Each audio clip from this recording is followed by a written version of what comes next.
Man ana, man ana,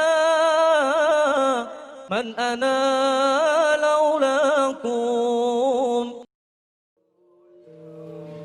Yang ketiga, makan itu bisa menyebabkan orang itu berat untuk melakukan ketaatan ya pada Allah Subhanahu wa taala.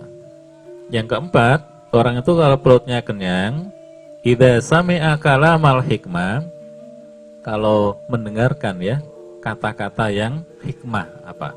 Yang bisa menusuk hati itu ya. La yajidu lahu riqqah. Dia nggak mendapatkan apa? Kelembuban dari hikmah itu.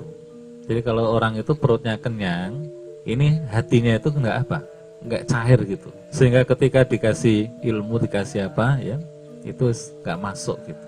Maka kalau ini nanti nggak ada, dengan kata lain, orang kenyang itu sesungguhnya bisa menyebabkan hati itu keras. Jadi kalau orang tuh banyak apa? Makan itu juga bisa menyebabkan hati itu apa? Keras ya. Sehingga ketika dikasih pengajian, yang pengajian itu menyentuh hati, hikmah itu, diajak doa, yang doanya juga apa? Menyentuh hati, ya nggak bisa ternyuh dengan doa atau hikmah itu, dengan pengajian yang menyentuh hati itu. Karena apa? Karena hati orang itu apa? Keras. Nah, salah satu penyebab hati itu keras adalah banyak bikasrotil akal, banyak makan. Ya.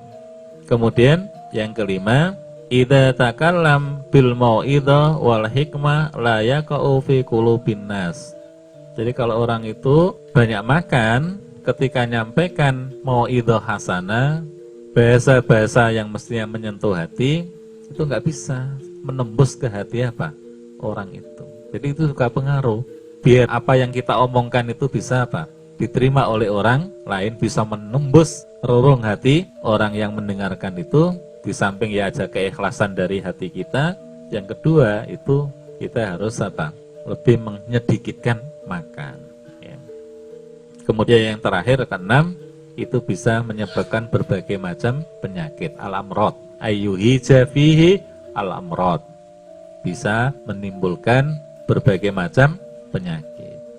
Apalagi kalau ini sesuai dengan hadis Nabi ya, syarul wi'a al-butun. Jadi sejelek-jelek tempat itu adalah perut. Kenapa perut itu kok dikatakan sejelek-jelek tempat? Karena apa aja masuk di dalam perut ini. Dan perut itu nggak pernah menolak. Jadi perut ini apa aja coba bisa masuk. Makanya oleh Nabi dikatakan syarul wi'a, sejelek-jelek tempat.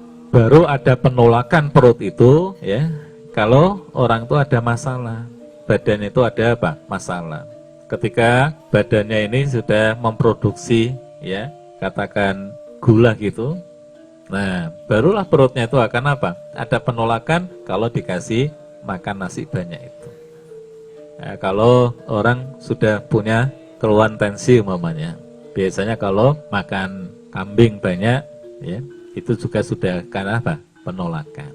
Walaupun ya konon kambing itu sesungguhnya bukan menyebabkan darah tinggi atau tensi naik gitu, tapi itu hanya mitos ya.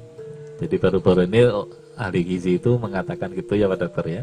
Jadi hanya mitos ya. Justru daging kambing itu rendah kolesterolnya dibandingkan dengan daging sapi.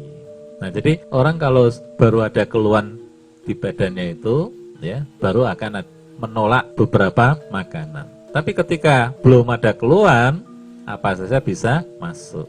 Makanya oleh Nabi disarankan apa? Cukuplah sepertiga perut itu diisi makanan. Terus sepertiga untuk air ya. Kemudian sepertiga untuk bernapas itu. Artinya Nabi itu sebenarnya membuat pola hidup itu yang sehat, mengajarkan kepada kita ini pola hidup yang sehat.